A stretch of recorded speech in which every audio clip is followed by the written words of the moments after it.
Jane Eyre, Charlotte Brontë, lecture de Sylvie Morel-Pinatel.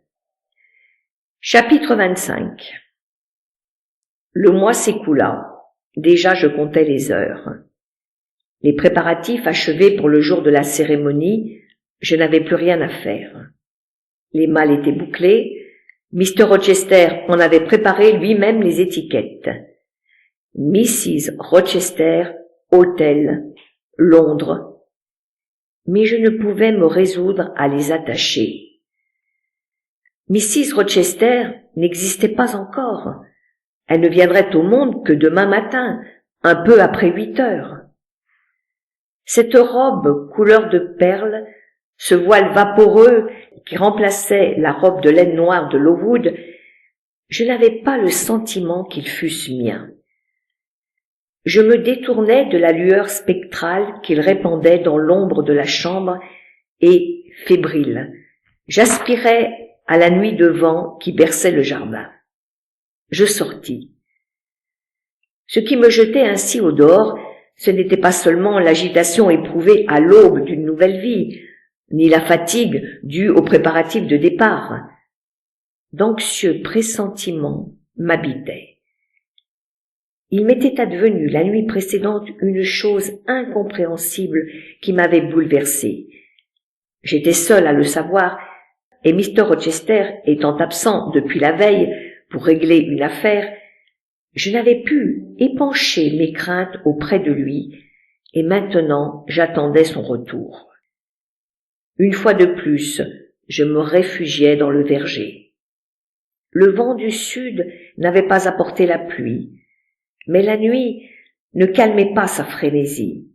Il ne laissait pas aux arbres le répit de se redresser et chassait nuée après nuée dans un ciel opaque. Je prenais un plaisir sauvage à livrer mon trouble à ce souffle démesuré, et je courus dans le vent. Au bas de l'allée, je m'arrêtai devant le marronnier blessé. C'était une épave noire, écartelée, et pourtant ces deux moitiés, dressées côte à côte, maintenues solidaires par la puissance des racines, ne formaient encore qu'un seul arbre. La sève n'y monterait plus, l'hiver sans doute aurait raison de cette ruine. « Vous avez bien fait de rester ensemble, » murmurai-je, « de faire honneur à vos fidèles racines, quand bien même si peu de vie vous soutient encore, quand bien vous n'aurez plus jamais de feuilles vertes ni de nid dans vos branches. C'en est fini pour vous du temps de l'amour et de la joie, mais vous êtes unis pour votre destruction. » Une lune rouge me regarda à travers la brèche d'un nuage. Une plainte domina le vent un instant affaibli. Une mélancolie poignante me chassa hors du verger. Je rentrai allumer du feu dans la bibliothèque, car cette soirée d'été était fraîche, et je savais que Mr. Rochester aurait plaisir à le voir pétiller à son retour. J'approchai son fauteuil de la cheminée, je tirai les rideaux et préparai les bougies, mais cela ne m'apporta nulle paix. Une petite pendule sonna ses 10 coups en même temps que l'horloge du hall, et je ne tins plus en place. « Comme il se fait tard, » me dis-je, « je vais aller à sa rencontre. » Les arbres gémissaient, et la route au loin était vide, hormis l'ombre des nuages. La pluie commençait à tomber. Une larme d'enfant glissa sur ma joue. Oh, qu'il revienne vite! Je l'attendais depuis la fin de l'après-midi et il n'était pas là à la nuit. Avait-il eu un accident? L'événement de la veille me poursuivait comme le présage d'une catastrophe. Mon espoir n'avait-il pas été trop brillant, mon bonheur trop intense pour ne pas suivre la courbe du déclin? Je me mis à courir sur le chemin. Enfin, un bruit de sabots m'annonça Mesrour et son cavalier. Un bref rayon de lune lui permit de m'apercevoir, et il agita son chapeau. Je me précipitai au-devant de lui. « C'est bien cela, vous ne pouvez pas vous passer de moi. Donnez-moi vos 2 mains, et montez. » La joie me rendit agile. Je fus aussitôt contre lui, et il m'embrassa. Il tempéra ses propos triomphants pour me demander « Que se passe-t-il, Jane, pour que vous veniez à ma rencontre à pareille heure? Qu'y a-t-il qui ne va pas? » « Rien, mais j'ai cru que vous ne reviendriez jamais, et je ne supportais pas de vous attendre à la maison avec ce vent et cette pluie. » « Il pleut et vente solidement, en effet, et vous êtes trempée comme une sirène. Mettez mon manteau. »« Mais vous êtes brûlante, comme si vous aviez la fièvre. » »« Dites-moi, ne s'est-il vraiment rien passé? » ?»« Rien. En ce moment, je ne suis plus ni effrayée ni malheureuse. » »« Parce que vous l'avez été? » ?»« Oui, je vous raconterai cela. Mais vous vous moquerez de moi, j'en suis sûre. » »« J'attendrai à demain pour me moquer. Jusqu'alors, je n'ose. Car ce moi, vous m'avez glissé entre les doigts comme une anguille. Vous m'avez piqué telle une rose sauvage. Mais en cet instant, j'ai l'impression d'avoir recueilli un agneau égaré. Jane, vous étiez en quête de votre berger, n'est-ce pas? Oui, j'ai besoin de vous, mais n'en tirez pas vanité. Nous nous retrouvâmes dans la bibliothèque. Son souper était servi. Jane, asseyez-vous et tenez-moi compagnie, car Dieu merci, c'est l'avant-dernier repas que vous prenez à Thornfield pour longtemps. Je m'assis près de lui, mais je lui dis que je ne pourrais rien manger. La perspective du voyage vous coupe-t-elle l'appétit, Jane? Je ne vois pas clair en moi-même ce soir, monsieur. Tout me paraît irréel. Sauf moi. Touchez-moi. Je suis bien de ce monde. Il me tendit sa lourde main nerveuse et musclée. C'est un rêve aussi, dis-je après l'avoir reposé loin de moi. Lorsqu'il eut fini son repas, je tisonnai le feu et m'assis sur un siège bas près de ses genoux. « Il est bientôt minuit, dis-je. »« Oui, mais souvenez-vous que vous m'avez promis de veiller avec moi le soir qui précéderait mon mariage. »« Je resterai avec vous. Je n'ai aucune envie d'aller dormir. » « Vos yeux ont un étrange éclat, Jane. N'êtes-vous pas souffrante? » ?»« Je ne le crois pas. »« Vous ne le croyez pas, mais quelque chose vous tourmente. Dites-moi ce que vous ressentez. » « Je n'ai pas de mots pour vous l'expliquer, monsieur.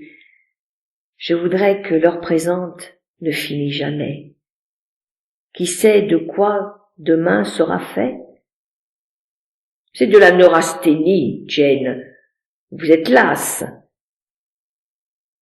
Vous sentez-vous calme et heureux? Calme, non. Heureux, oui, au plus profond de mon cœur. Faites-moi confiance et déchargez-vous du poids qui vous oppresse. Craignez-vous que je ne sois pas un bon mari? Rien n'est plus loin de ma pensée. Redoutez-vous votre changement d'existence? Non.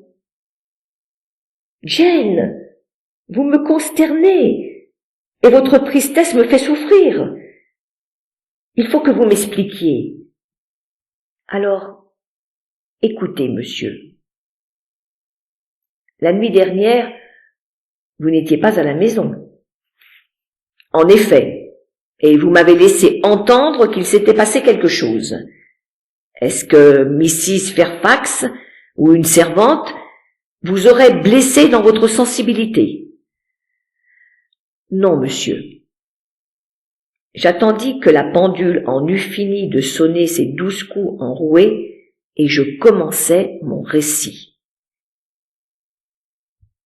Hier, tout le jour, j'ai eu beaucoup à faire, et j'étais heureuse. Je ne craignais rien de l'avenir, parce qu'il signifiait partager votre vie, et qu'il n'est pas pour moi d'espoir plus merveilleux, car je vous aime. Je me promenais ensuite jusqu'au coucher du soleil, et vous hantiez si bien mon cœur, vous m'étiez si présent, que votre absence ne me pesait pas. Je me demandais pourquoi les moralistes appellent ce monde un morne désert, alors qu'il m'était une rose épanouie. Lorsque le ciel se couvrit, je rentrai et je trouvai votre cadeau, ce voile princier que vous m'aviez fait envoyer de Londres, et je souris, pensant à vous, en le déroulant, à votre extravagance décidée à parer glorieusement votre plébéienne épouse. Je me proposais déjà de vous taquiner à ce sujet. J'imaginais votre regard devant le petit voile que j'avais confectionné moi-même. J'entendais vos réponses à mes attaques. Je voyais votre air hautain pour me dire que vous n'aviez que faire d'épouser une fille noble ou une dot. Vous me connaissez bien, petite sorcière. Mais avez-vous trouvé un poignard dans ces dentelles pour avoir un air aussi sombre? Non, je n'y ai trouvé que votre orgueil, et il n'est pas pour me faire peur, tant il m'est familier. Mais au crépuscule, le temps se gâta. Je vins dans cette pièce, mais votre fauteuil vide, le foyer sans feu, me glacèrent. Je me couchai tôt. Le vent ululait, et ses gémissements me devinrent une berceuse sinistre. Il aiguisait ma nostalgie de votre présence. Lorsqu'il s'apaisait, une plainte le remplaçait, venue je ne sais d'où, et qui se répétait à chaque accalmie. Lorsqu'elle cessa, je m'endormis. Mais un ouragan nocturne me poursuivit en rêve. En rêve, ma nostalgie de vous persistait, mais une barrière invisible nous séparait, et je suivais les méandres d'une route inconnue, portant dans mes bras un faible enfant qui gémissait. J'avais le sentiment que vous suiviez la même route, loin devant moi. Je faisais un effort désespéré pour tenter de vous rattraper, pour vous appeler et vous dire de m'attendre. Mais je ne pouvais bouger et aucun son ne sortait de ma gorge serrée, tandis que vous vous éloigniez de plus en plus. Et ne pouvez-vous bannir ce rêve maintenant que je suis près de vous, Jane? Oubliez ces fantasmes pour notre bonheur véritable. Vous venez de me dire que vous m'aimez, Jane. Ces mots ne sont pas restés inachevés sur vos lèvres. Ils en sont sortis clairs et doux. Dites-les-moi encore. Je vous aime, oui, monsieur. Pourquoi ces mots me font-ils mal tout à coup? Peut-être parce que vous les dites avec une ferveur si passionnée, parce que votre regard est si plein de dévotion, de foi. Reprenez votre air sauvage, Jane, vos sourires à la fois provoquants et timides. Taquinez-moi, je ne veux pas être triste. Je vous taquinerai jusqu'à satiété quand j'aurai fini mon histoire. Laissez-moi aller jusqu'au bout. Comment? Ce n'est pas terminé? J'ai cru que ce seul rêve était la source de votre mélancolie. » Je fus surprise par l'anxieuse vivacité de son ton, mais je poursuivis. « Non, j'ai encore rêvé de Thornfield en ruine, et devenu un simple repère de chauves-souris et de hiboux. Il ne restait de la demeure qu'un mur nu, fragile comme une coquille.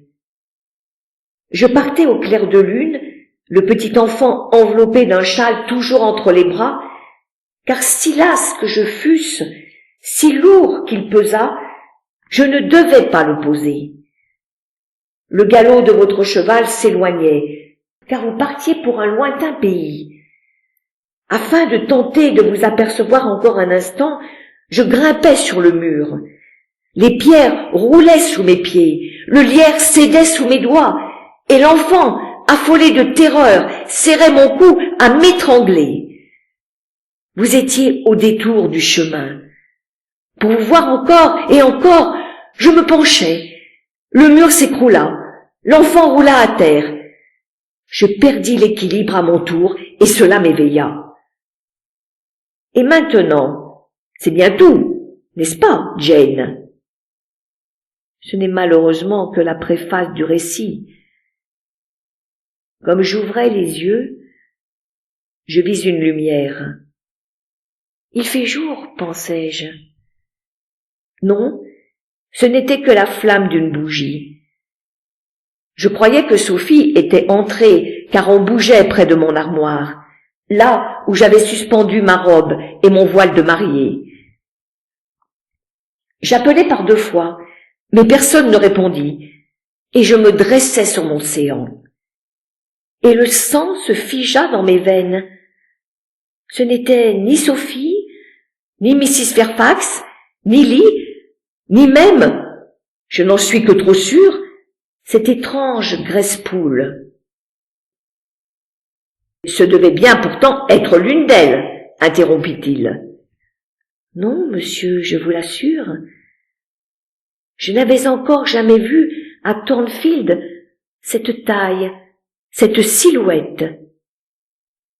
Pouvez-vous me décrire la personne, Jane? » Elle m'a paru grande et forte.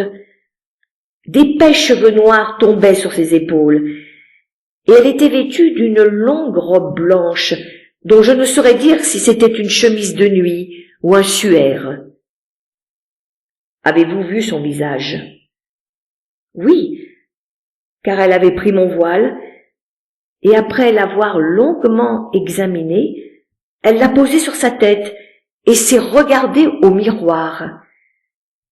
La glace ovale m'a fidèlement renvoyé ses traits. Et comment était-il? Ah! Je n'ai jamais vu un visage plus terrifiant, qui m'ait inspiré autant d'horreur.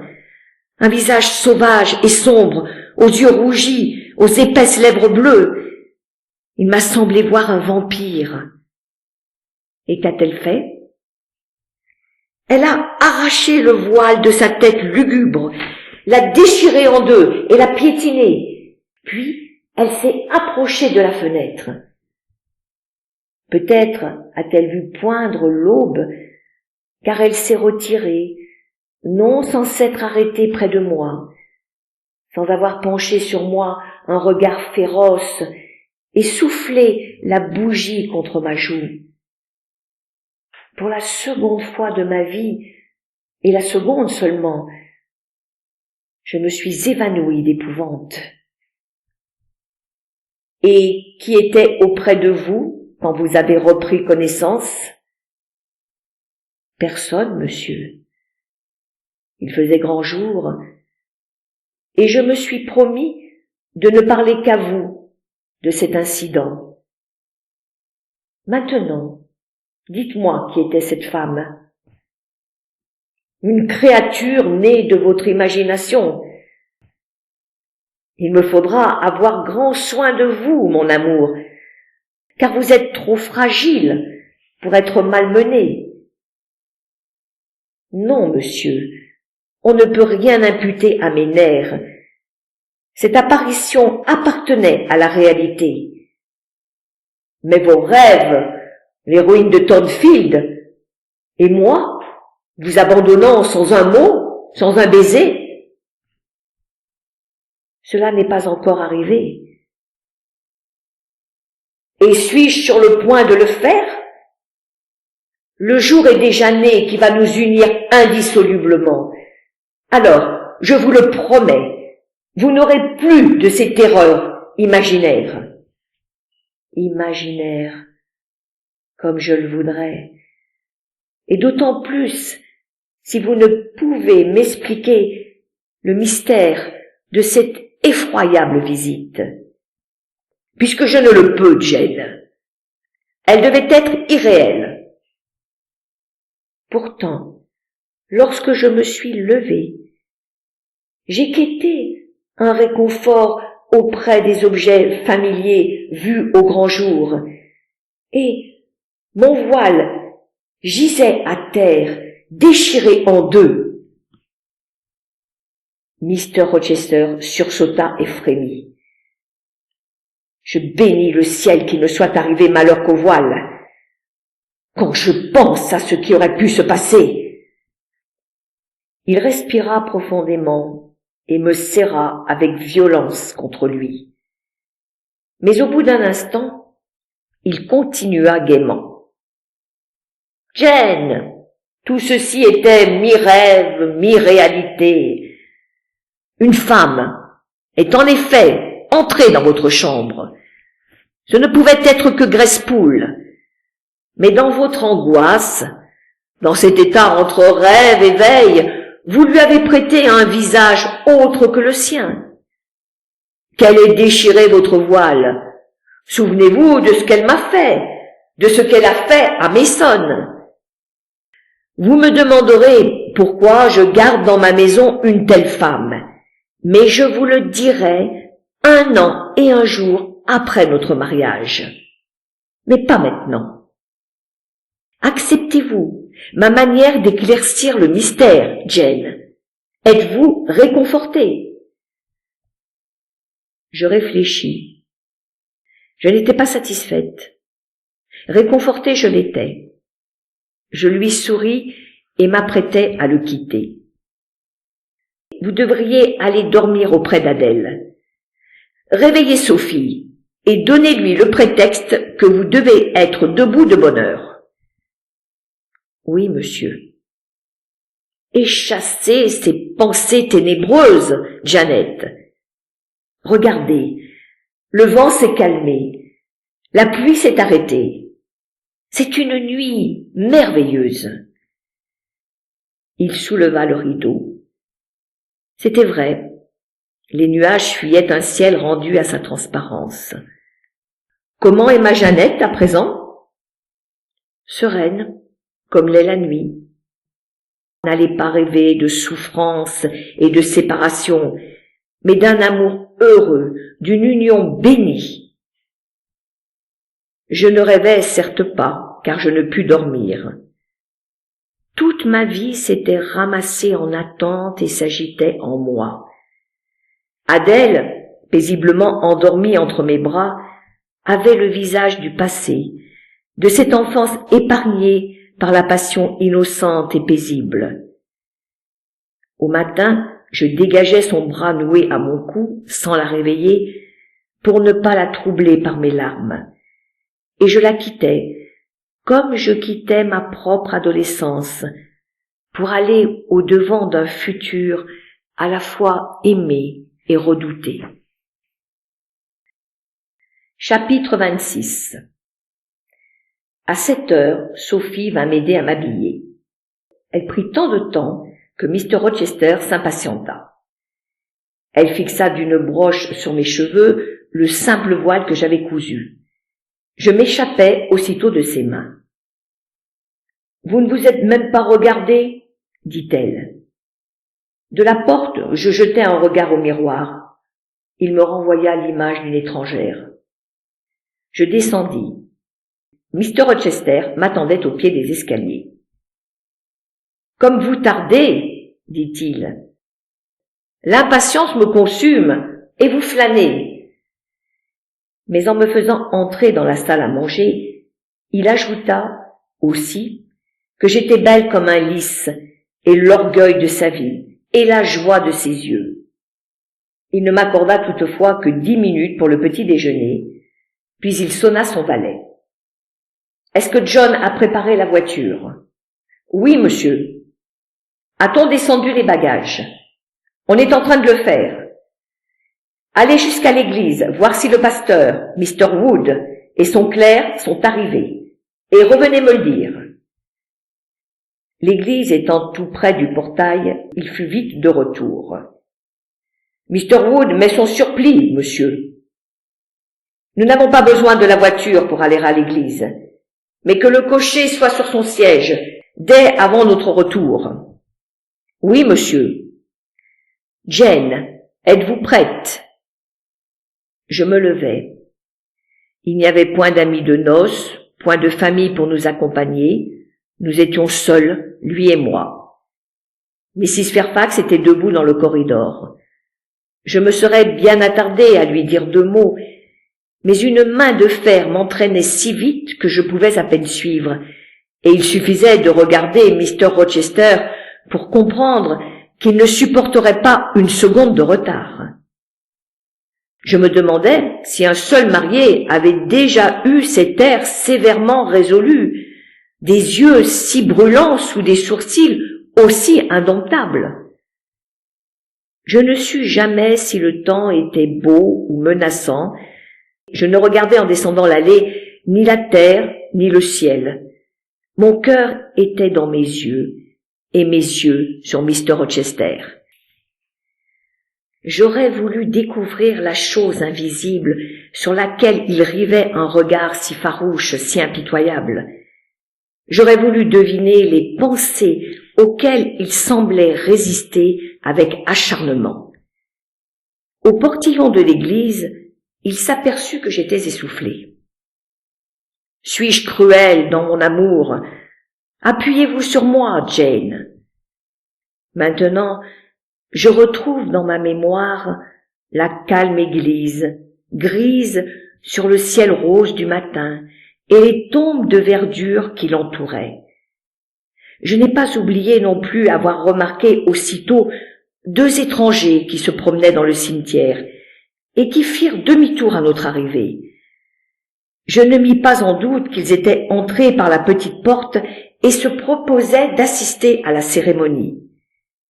Mr. Rochester n'y prêta pas attention, absorbé qu'il était à contempler mon visage, lequel devait être pâle, car je sentais la sueur perler à mon front, et mes lèvres étaient de glace. Je me ressaisis, et il m'accompagna avec douceur jusqu'au porche. Nous entrâmes dans l'humble temple.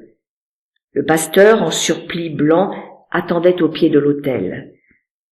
Tout était silencieux. Seules 2 ombres remuaient à l'écart, le dos tourné, absorbé, semblait-il, dans la contemplation d'un ange agenouillé sur un tombeau. Nous prîmes place sur les prie-dieu. Un pas étouffé s'avançait dans la nef. Le service commença, puis le pasteur, s'inclinant légèrement vers Mr. Rochester, continua. « Je vous demande et vous adjure tous 2, comme il sera fait au jour du jugement où les secrets de tous les cœurs seront découverts, de confesser les empêchements que vous pourriez connaître à l'union que nous allons bénir. Car si vous êtes unis sans avoir observé la parole divine, votre mariage sera nul devant Dieu et devant les hommes. » Selon l'usage, il fit une pause, sans lever les yeux de son livre. Cette question appelle-t-elle plus d'une fois par siècle une réponse ? Déjà, il ajoutait. « Consentez-vous à prendre cette femme pour épouse ?» Lorsqu'une voix proche dit clairement « Ce mariage ne peut se faire !» Je déclare qu'il y a un empêchement. Le pasteur leva des yeux stupéfaits et ne dit mot. Mr. Rochester chancela comme si un tremblement de terre lui avait dérobé le sol. Mais il dit, sans tourner la tête, « Poursuivez. » Un silence de mort suivit ce seul mot dit gravement à voix basse. Puis Mr. Wood ajouta, « Je ne saurais poursuivre sans savoir si cette déclaration est conforme à la vérité. » La voix continua derrière nous. « Je suis en mesure de prouver que l'empêchement est majeur. » Mr. Rochester avait entendu, mais ne parut pas en tenir compte. Il se tenait là, obstiné et rigide, sans autre mouvement que celui de saisir ma main dans une étreinte brûlante qui contrastait avec la pâleur marmoréenne de son front puissant. Mr. Wood semblait perdu. De quelle nature est cet empêchement? Il est peut-être surmontable. L'étranger approcha et détachant les syllabes sans hausser la voix. Il est insurmontable. Mr. Rochester est déjà marié et sa femme vit. Mon cœur se mit à battre violemment et mes nerfs étaient écorchés, mais j'étais bien présente et lucide. Je regardais Mr. Rochester et le contraignis à me regarder. Il était livide et ses yeux brûlaient d'un feu dangereux. Il ne désavouait rien, mais était l'incarnation du défi. Sans un mot, sans un sourire, sans paraître voir en moi un être humain, il enlaça ma taille et m'attira contre lui. « Qui êtes-vous » demanda-t-il à l'intrus. « Je m'appelle Briggs. Je suis avoué à Londres. »« Et vous me connaissez une épouse ? » ?»« Si vous l'avez oubliée, la loi, monsieur, vous la reconnaît. »« Faites-moi part de son nom, de sa parenté, de sa résidence. »« Certainement. » Mr. Briggs prit tranquillement un papier dans sa poche et le lut d'une voix officielle. « Je déclare, et je suis prêt à prouver, que le 20 octobre, l'année remontait à 15 ans en arrière, Edward Fairfax Rochester, de Thornfield Hall et du manoir de Ferndean, en Angleterre, a épousé ma sœur, Bertha Antoinetta Mason, fille de Jonas Mason, négociant, et d'Antoinetta, son épouse, une créole, en l'église de à Spanish Town, Jamaïque. L'acte se trouve dans l'édite église et j'en ai actuellement une copie en ma possession. Signé Richard Mason. Ce document peut bien prouver que j'ai été marié. Il ne prouve pas que ma femme soit actuellement en vie. Elle l'était il y a 3 mois, répondit l'avoué. Qu'en savez-vous? J'ai un témoin, monsieur, dont vous aurez peine à contredire le témoignage. Amenez-le, ou allez au diable. Mr. Mason, ayez la bonté d'approcher, je vous prie. À ce nom, Mr. Rochester serra les dents. Je le sentis contre moi frémir d'un long tremblement de rage et de désespoir. Le second inconnu, resté jusqu'alors dans l'ombre, apparut. C'était bien Mason. Mr. Rochester se retourna et fixa sur lui un regard perçant. Ses yeux, je l'ai souvent dit, étaient noirs. En cet instant, une lumière fauve s'alluma dans leur profondeur. Le sang monta de ses joues brunes à son front blanc.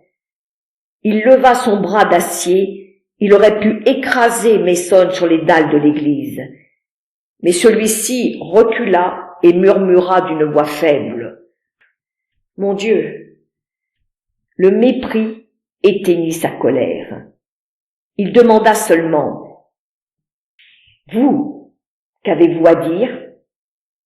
Une réponse inintelligible s'échappa des lèvres blêmes de Mason. « Ne pouvez-vous pas parler distinctement, diable ?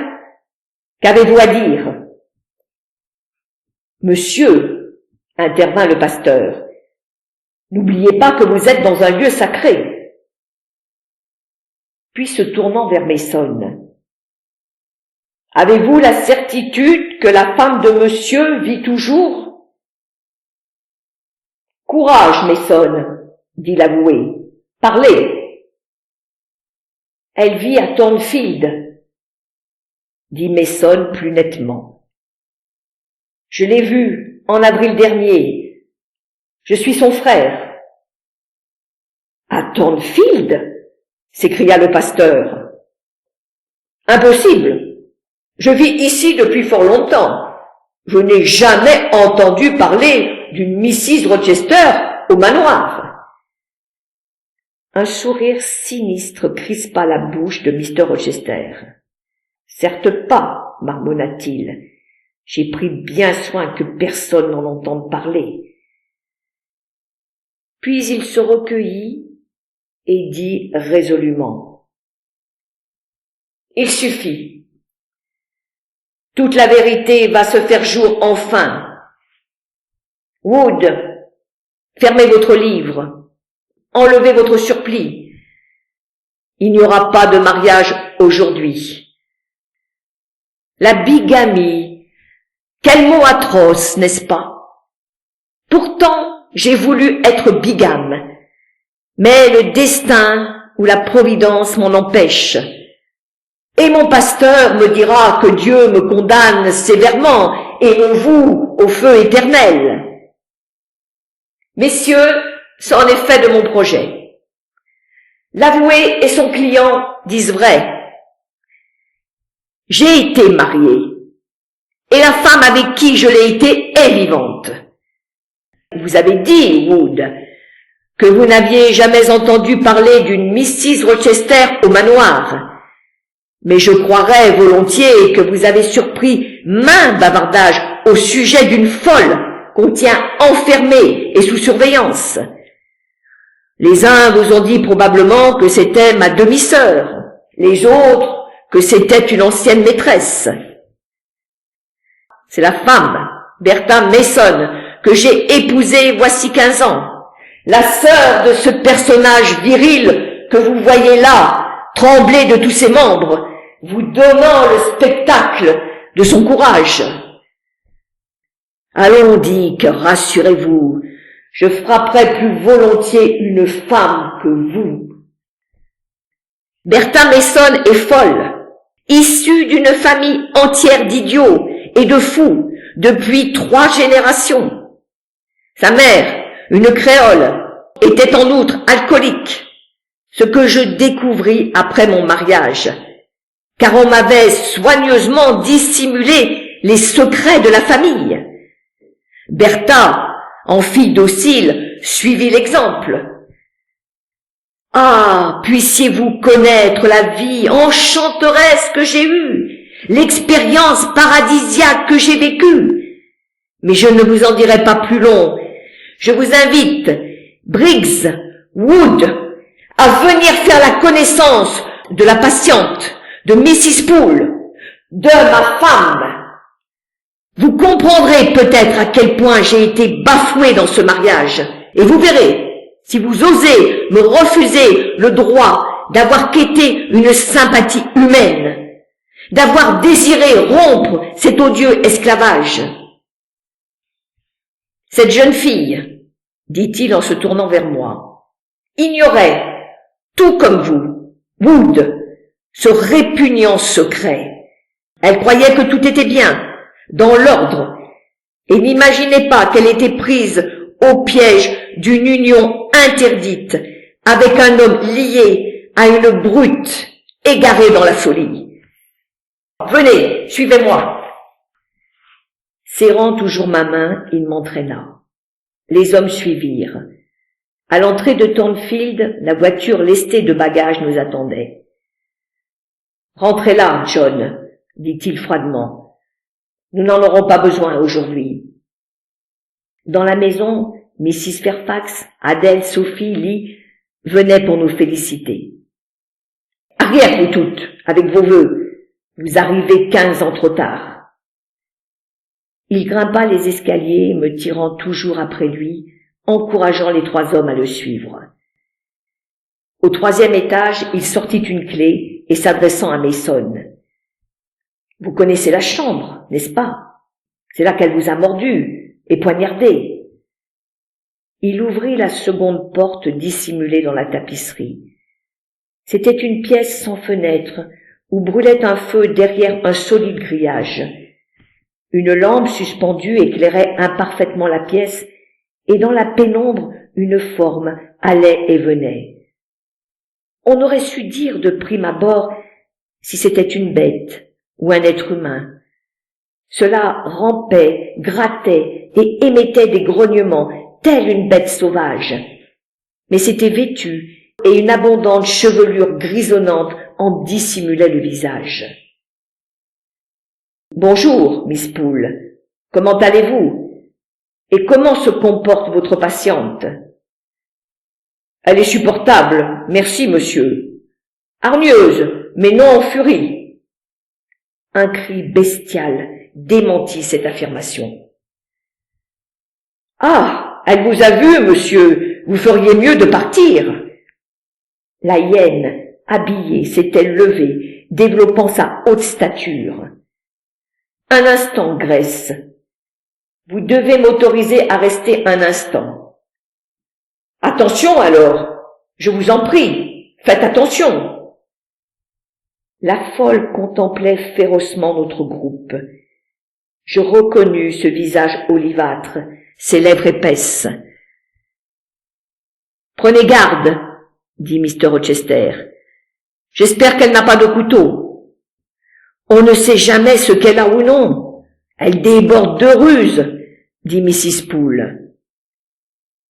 Mieux vaudrait la laisser, murmura Mason. Vous, allez au diable, s'écria son beau-frère. Gare! Cria à nouveau Mrs. Poole. Les 3 hommes reculèrent et Mr. Rochester m'avait poussé derrière lui. La folle s'était déjà jetée sur lui, l'avait pris à la gorge et lui plantait les dents dans le cou. Elle était aussi grande que son mari et paraissait avoir la force d'un homme. Bien qu'il fût athlétique, elle aurait pu l'étrangler, car il ne voulait pas la frapper et se bornait à la maintenir. Lorsqu'il parvint à lui saisir les bras, Mrs. Poole y passa une corde et l'attacha à sa chaise. Cette opération se passa avec force, hurlements et convulsions. Lorsqu'elle fut immobilisée, Mr. Rochester tourna vers nous un sourire acerbe et désespéré. « Voici ma femme. Voici les seules étreintes conjugales que j'ai jamais connues, les seules tendresses qui aient comblé mes heures. Et voici ce que j'aurais voulu avoir, cette jeune fille qui se tient si calme et si grave au seuil de l'enfer. J'aurais voulu changer un peu. Briggs et Wood, comparez. Et puisque vous représentez l'un la loi divine, l'autre la loi humaine, jugez-moi, et souvenez-vous que vous serez jugé vous-même d'après la façon dont vous aurez jugé les autres. Maintenant, partez. Il faut enfermer mon trésor. » Tandis que nous redescendions, précédant Mr. Rochester qui donnait des ordres à Grace Poole, l'avoué s'adressa à moi. « Vous, madame, vous êtes à l'abri de tout blâme. Votre oncle sera heureux de l'apprendre lorsque Mr. Mason retournera à Madère. »« Mon oncle? Comment? Vous le connaissez? » ?»« Mr. Mason le connaît. Mr. R. a été le correspondant de sa maison de commerce pendant plusieurs années. Lorsque votre oncle a reçu la lettre dans laquelle vous lui annonciez votre futur mariage avec Mr. Rochester, Mr. Mason, qui se reposait à Madère avant de repartir pour la Jamaïque, se trouvait par hasard auprès de lui. Et Mr. R, sachant qu'il connaissait quelqu'un du nom de Rochester, lui communiqua la nouvelle. Mr. Mason, douloureusement surpris, lui révéla la vérité, et Mr. R, trop gravement malade pour venir jusqu'en Angleterre, me chargea alors d'empêcher ce mariage. J'ai fait diligence et me félicite de n'être pas arrivé trop tard. Je suis sûr que vous pensez de même. Si je n'étais pas certain que vous n'arriveriez pas trop tard, je vous conseillerais d'aller rejoindre votre oncle à Madère. Mais il est à l'article de la mort. Aussi, mieux vaut que vous attendiez de ses nouvelles en Angleterre. Puis s'adressant à Mason. Avons-nous encore affaire ici? Non, non, partons, fut l'anxieuse réponse. Et ils s'en allèrent sans prendre congé, cependant que le pasteur s'entretenait avec Mr. Rochester, sans doute pour lui faire quelques reproches. Ce devoir accompli, il s'en fut à son tour. Quant à moi, je montai dans ma chambre et m'y enfermai de crainte que quelqu'un ne vînt. J'enlevai machinalement ma robe de mariée pour revêtir celle de la veille que je ne croyais pas devoir remettre. Puis je m'assis. J'étais trop calme encore pour pleurer, mais une fatigue indicible m'empoignait, et je posais ma tête entre mes bras sur la table.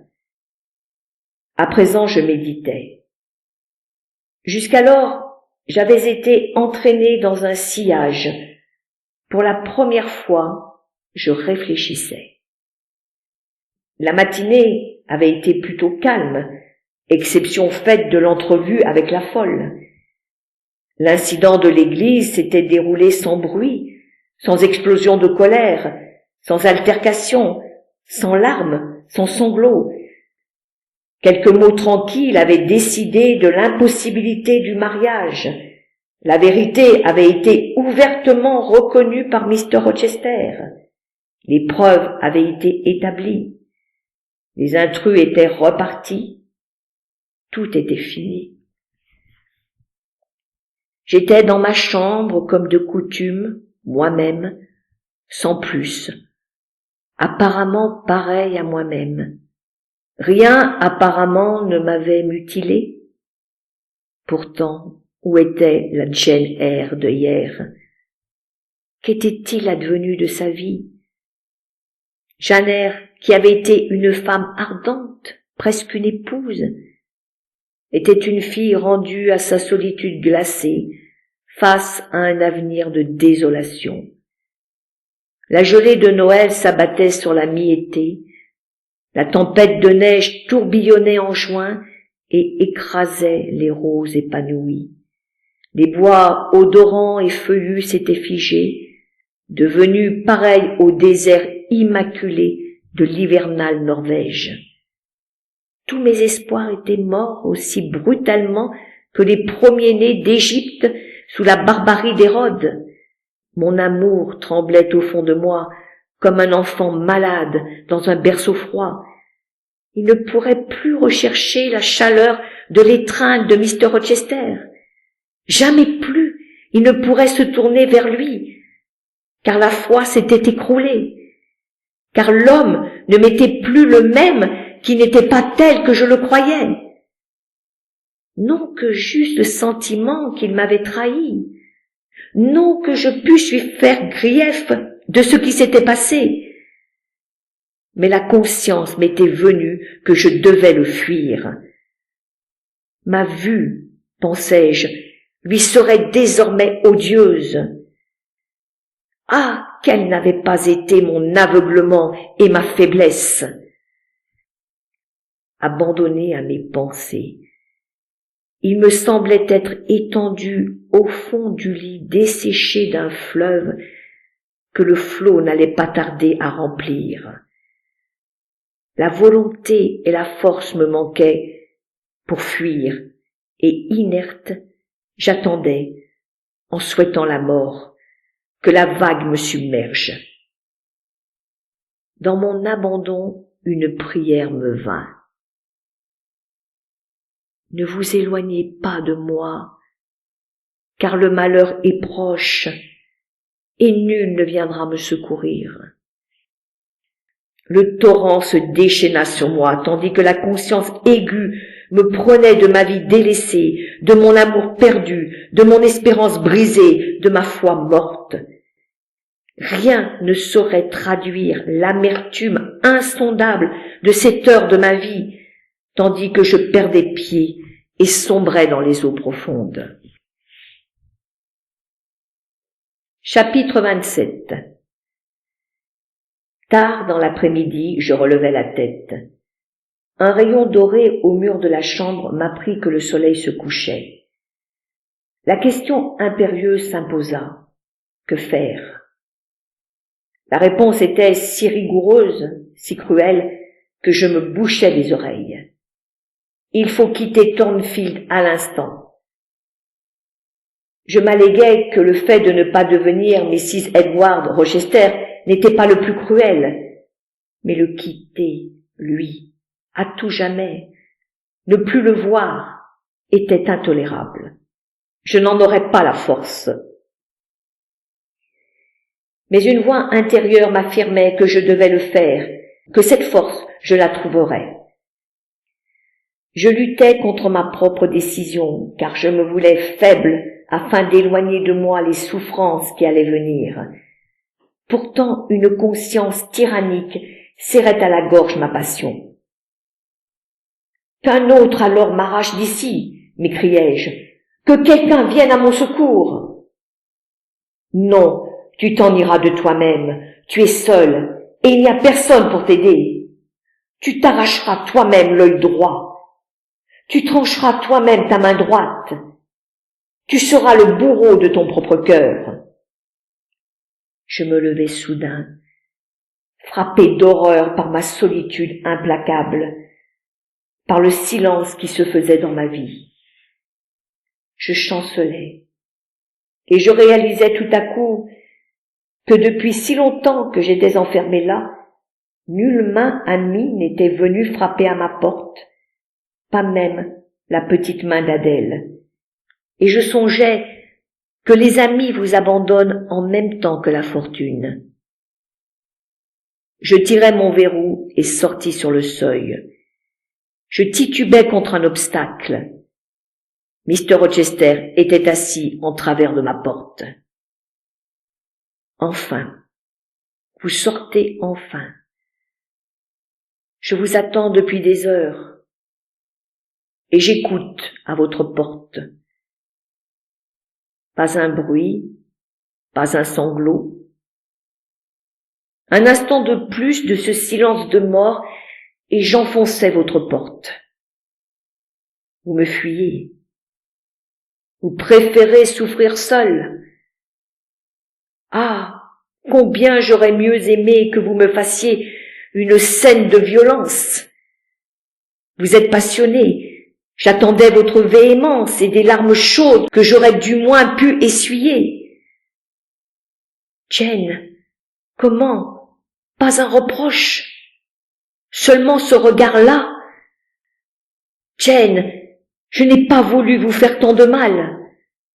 Si un homme ne possède qu'un petit agneau qui mange dans sa main et dort sur son cœur, et que par erreur il le mène à la boucherie, il souffrira moins que moi de ce geste. Jane, me pardonnerez-vous jamais? Il y avait dans ses yeux un remords si lourd, tant de pitié vraie dans sa voix, tant d'amour inchangé en lui, que je lui pardonnais tout en silence.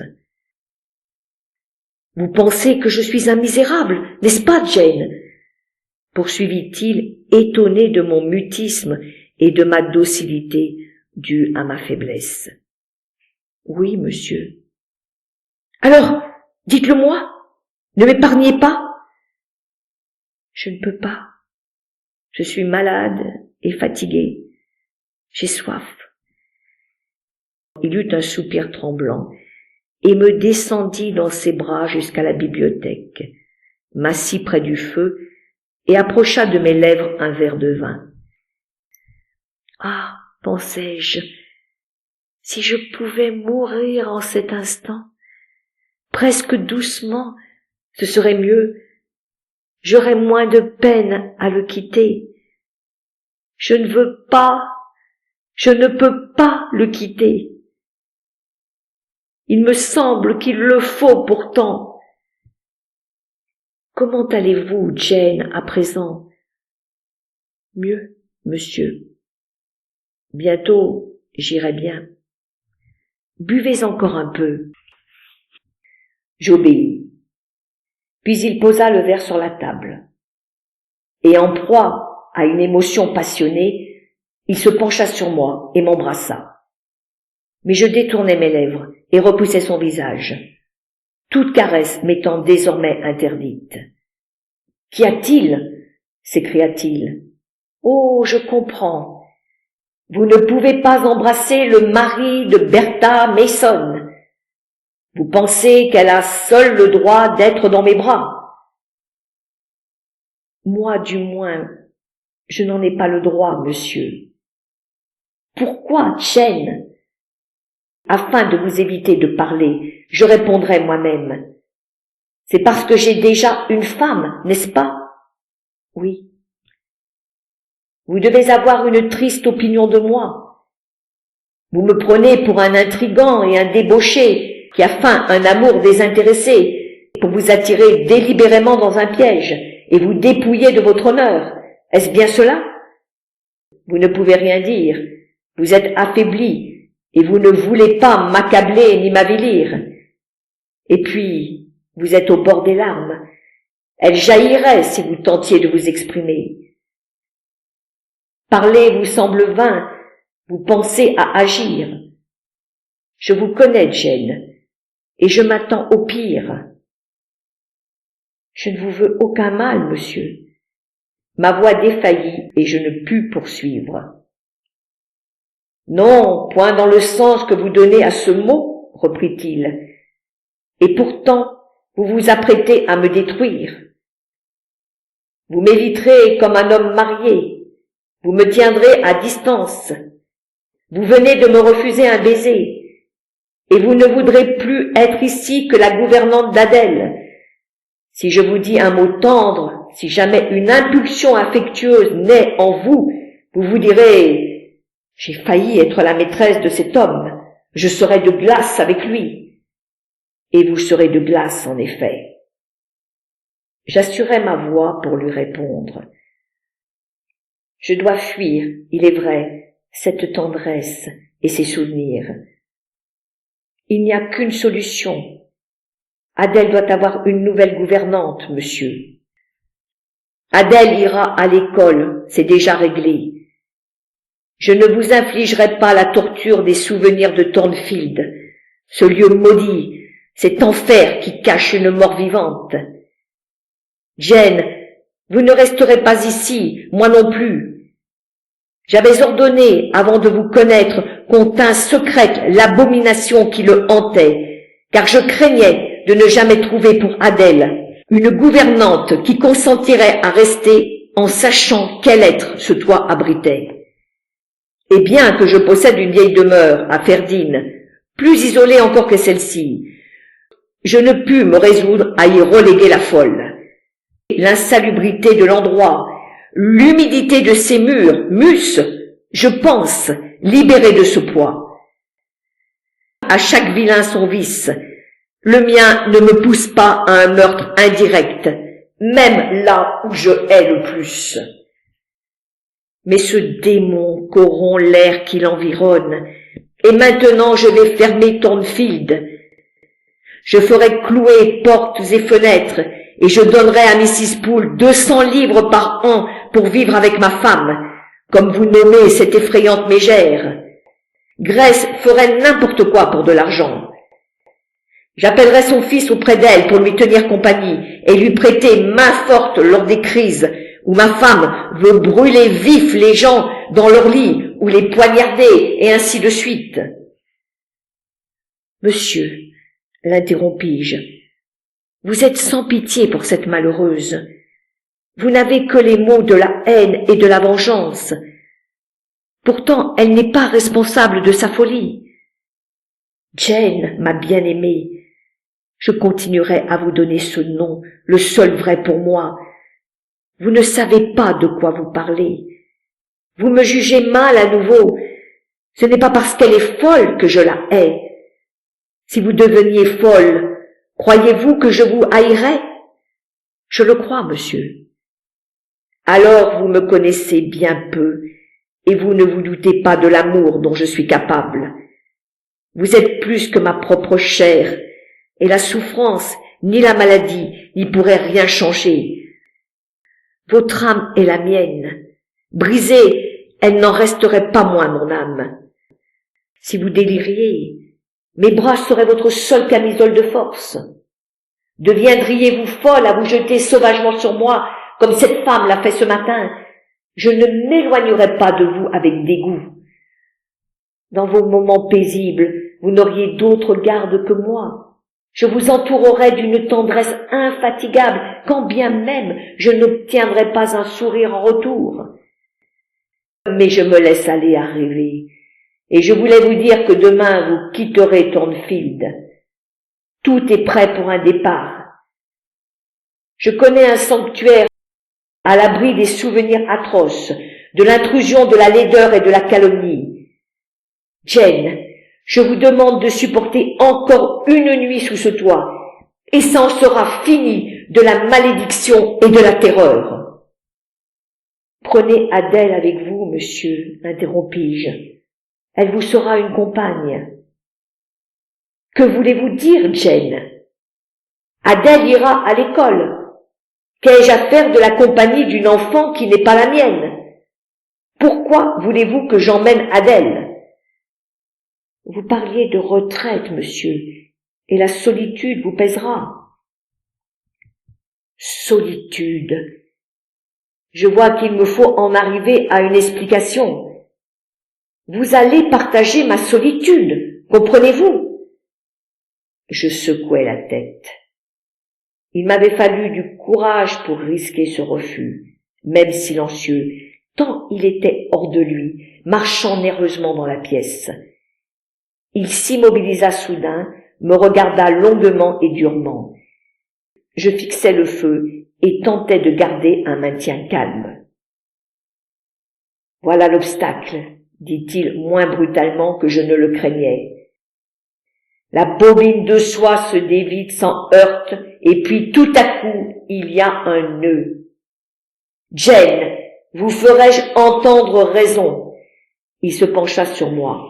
« Si vous refusez, j'userai de violence. » Sa voix était rauque. Il avait l'air d'un homme décidé à tout pour faire éclater un lien insupportable. Mais je n'avais pas peur. Une force intérieure me soutenait. J'éprouvais ce que l'on doit ressentir dans un frêle canot en proie à la frénésie du courant. Je pris sa main et desserrai ses doigts crispés. « Asseyez-vous. Je vous écouterai aussi longtemps que vous le désirerez, que vous ayez à dire des choses raisonnables ou déraisonnables. » Il s'assit, mais mes larmes longtemps retenues se mirent à couler. Il me supplia avec ferveur de m'apaiser. Je lui répondis que je ne le pourrais tant que je le sentirais en colère. « Mais je ne suis pas en colère, Jane. Je vous aime trop, c'est tout. Et je ne puis supporter la froideur de votre regard. Séchez vos larmes, je vous en prie. » Il me parlait avec douceur. Je le devinais soumis et me tranquillisais à mon tour. Il voulut poser sa tête sur mon épaule, m'attirer à lui, mais je le repoussai. « Jane, Jane !» dit-il avec un tel accent de détresse que j'en fus bouleversé. « Vous ne m'aimez pas alors? N'attachez-vous de prix qu'à être ma femme?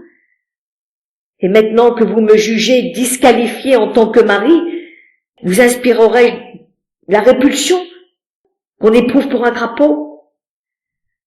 Ces mots me faisaient mal. Que répondre? J'aurais dû me taire sans doute, mais je ne supportais pas l'idée de le faire souffrir. Je vous aime, et plus que jamais. Mais je ne puis plus désormais m'abandonner à ce sentiment, et c'est la dernière fois que je vous l'exprime. La dernière fois, Jane? Comment? Vous croyez que vous pourrez vivre à mes côtés, et m'aimant encore, rester glaciale et distante? Non, monsieur, je ne le pourrais pas, en effet. C'est pour cela qu'il n'y a qu'une issue. Mais vous serez furieux si je vous en parle. Oh, parlez-en. Si j'ai l'art de tempêter, vous avez celui de pleurer. Mr. Rochester, je dois vous quitter. Pour combien de temps, Jane? Pour ma vie entière. Je dois commencer une existence nouvelle et voir des visages inconnus. Bien sûr, je vous l'ai dit moi-même. Je passerai sous silence la folie de vouloir me quitter. Vous deviendrez partie de moi-même. Nous aurons une existence nouvelle. Vous serez ma femme. Je ne suis pas mariée. Vous serez Mrs. Rochester de nom et de fait. Je vous appartiendrai jusqu'à la mort. Nous irons dans une maison que je possède dans le sud de la France, au bord de la Méditerranée. Je vous ferai une vie heureuse. Ne craignez pas que je veuille vous tromper. Je ne ferai pas de vous ma maîtresse. Vous porterez mon nom. Pourquoi secouez-vous la tête? Soyez raisonnable. Sans cela, je vais sortir de mes gonds. Ses larges narines frémissaient, ses mains tremblaient. Je me hasardais pourtant à parler. Monsieur, votre femme est en vie. Vous l'avez reconnue ce matin. Vivre avec vous comme vous le désirez signifie être votre maîtresse. Il ne faut pas s'abuser sur le sens des mots. Jane, n'oubliez pas que je ne suis pas une nature patiente et douce. Je ne suis pas froid et dépourvu de passion. Par pitié pour vous-même et pour moi, sentez comme mon cœur bat fort et prenez garde. Il me tendit la main. Je le voyais pâlir de plus en plus. La détresse m'envahissait. Je murmurai. Mon Dieu! Il s'écria soudain. Suis-je absurde? Je me borne à lui répéter que je ne suis pas mariée sans lui en donner les raisons. J'oublie que vous ne savez rien du caractère de cette femme, des circonstances de mon union infernale avec elle. Je suis sûre que vous m'approuverez lorsque je vous aurai tout dit. Voulez-vous m'écouter? Oui, monsieur, tant que vous le voudrez. Jane, avez-vous entendu dire que j'avais un frère aîné? Oui, Mrs. Fairfax m'en a fait part une fois. Et que mon père était un homme âpre et avare. J'ai cru le comprendre. Eh bien, Jane, parce qu'il était ainsi fait. Il ne supportait pas l'idée de morceler les propriétés et tout devait revenir à mon frère Roland. Pourtant, il ne supportait pas davantage l'idée d'avoir un fils pauvre et décida que je ferais un riche mariage. Mr. Mason, planteur et négociant aux Antilles, était une vieille connaissance à lui. Il prit ses renseignements. Mason avait un fils et une fille, une fortune suffisante. C'est ainsi qu'au sortir du collège, on m'expédia aux Antilles pour y épouser la femme qu'on m'avait choisie et sa dot de 30 000 livres. Mon père ne me parla pas d'argent. En revanche, il m'informa que Miss Mason était d'une grande beauté. Ce n'était pas un mensonge. Elle était longue, brune et majestueuse. Sa famille m'agréait à cause de mon rang. On ne me la montrait que dans des réceptions somptueusement vêtues. On ne me laissa pas l'occasion de la voir seule, et je ne pus lui adresser que quelques mots. Néanmoins, elle me flatta et déploya tous ses charmes pour moi, et comme les autres hommes paraissaient l'admirer, cela excita mon imagination. J'étais si jeune, si naïf, de si peu d'expérience, que je me crus épris.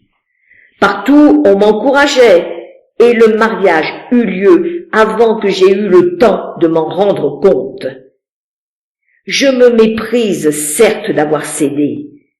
Je n'aimais pas, je n'avais point d'estime, je ne la connaissais même pas, je n'avais rien remarqué en elle qui pût m'attirer que, pauvre taupe rampante et aveugle que j'étais, je l'épousais. Je n'avais jamais vu ma future belle-mère et je m'imaginais qu'elle était morte. À quelque temps de là, j'appris qu'elle était enfermée dans un asile, comme un frère cadet de ma femme.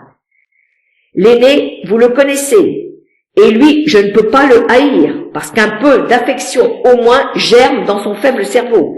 Il s'intéresse au sort de sa monstrueuse sœur, et s'était attaché à moi comme un chien fidèle.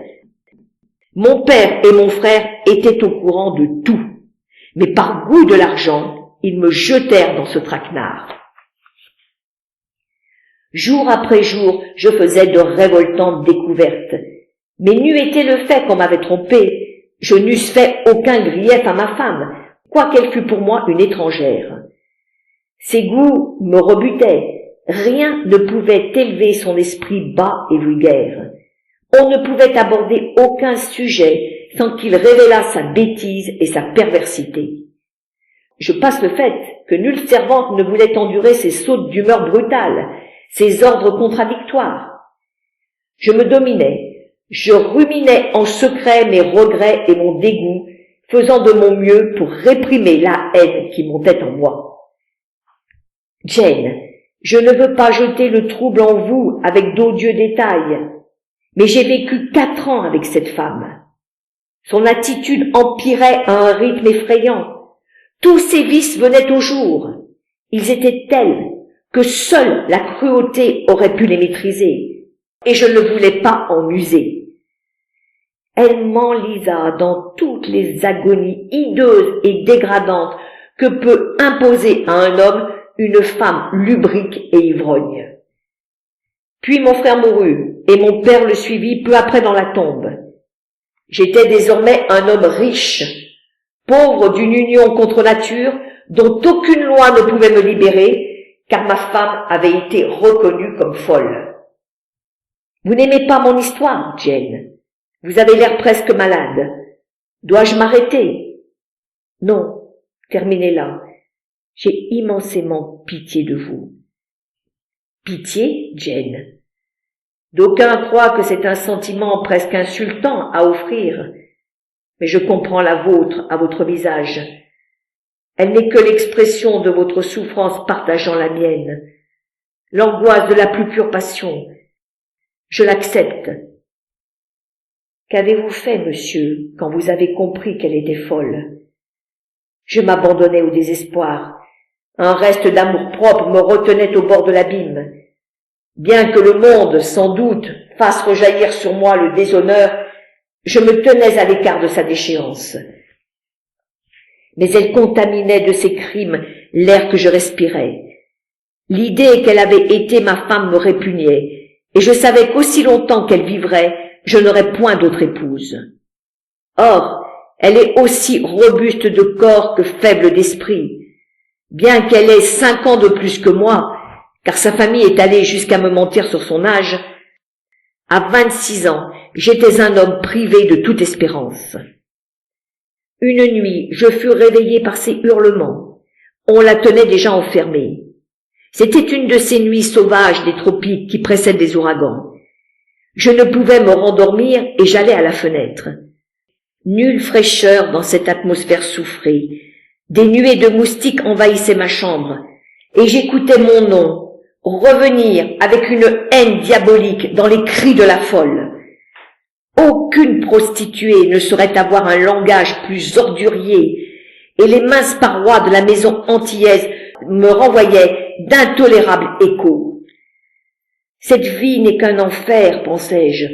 Je ne saurais craindre une éternité plus redoutable que le présent. À quoi bon vivre? Et je sortis mes pistolets avec l'intention d'en finir. J'avais trop de santé morale pour que le seul vent, moins chaud déjà, et la pluie qui commençait à tomber ne vinssent à mon aide, et je sortis sous l'orage. Le vent venait d'Europe et m'invitait au départ. Et l'espoir me disait, va vivre en Europe, nul là-bas ne sera ton fardeau. Tu pourras séquestrer cette femme à Thornfield et tisser l'oubli autour de son existence. Elle t'a assez longuement torturé. Elle a assez souillé ton nom, outragé ton honneur, brisé ta jeunesse. Elle n'est plus ta femme et tu n'es plus son mari. Donne-lui la sécurité et le confort, c'est tout ce qui est humainement exigible. Abrite sa dégradation sous le secret et quitte-la. J'agis aussitôt selon mon impulsion et m'embarquai avec elle. Ni mon père, ni mon frère n'avaient ébruité ce mariage auprès de leurs relations, car la conduite sordide de l'épouse qu'ils m'avaient choisie leur faisait honte. Après un atroce voyage, j'arrivai à Thornfield et me mis en quête d'une garde qui sut être ferme et qui par ailleurs ne trahit pas mon secret. Je trouvai enfin Grace Poole. Elle est seule avec Carter, le médecin, à connaître la vérité. Bien que Mrs. Fairfax ait pu concevoir des soupçons, elle n'a aucune certitude.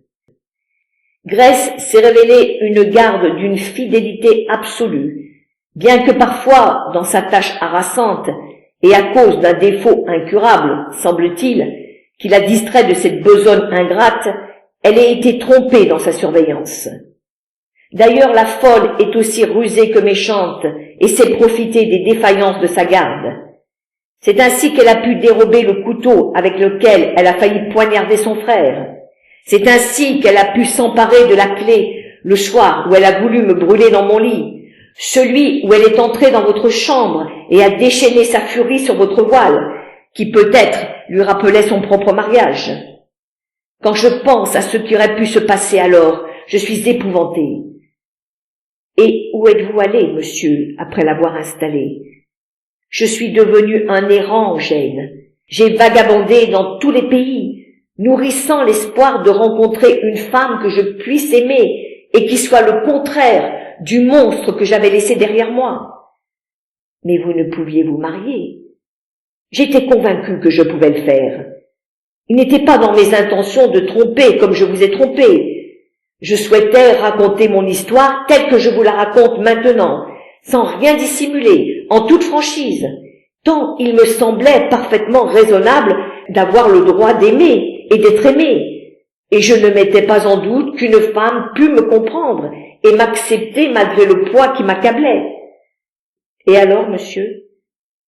Que voulez-vous dire par « et alors » ? C'est une petite phrase qui vous est bien familière, mais dont je n'ai jamais découvert tout à fait le sens. Je veux dire, qu'arriva-t-il après? Avez-vous trouvé une femme que vous aimiez, à qui vous ayez demandé ce mariage? Et que vous a-t-elle répondu? J'ai rencontré la femme que j'aime. Je lui ai demandé de m'épouser. Mais sa réponse est encore inscrite sur le livre du destin. Pendant 10 ans, j'ai erré d'une capitale à l'autre. Dans les salons de France, d'Allemagne et d'Italie, j'ai cherché celle que mon cœur désirait. Ce n'est pas que j'ai été en quête de la perfection, mais je fus toujours déçu, et cette attente vaine fit de moi un dissipé. Mais jamais je ne me suis abandonné à la débauche.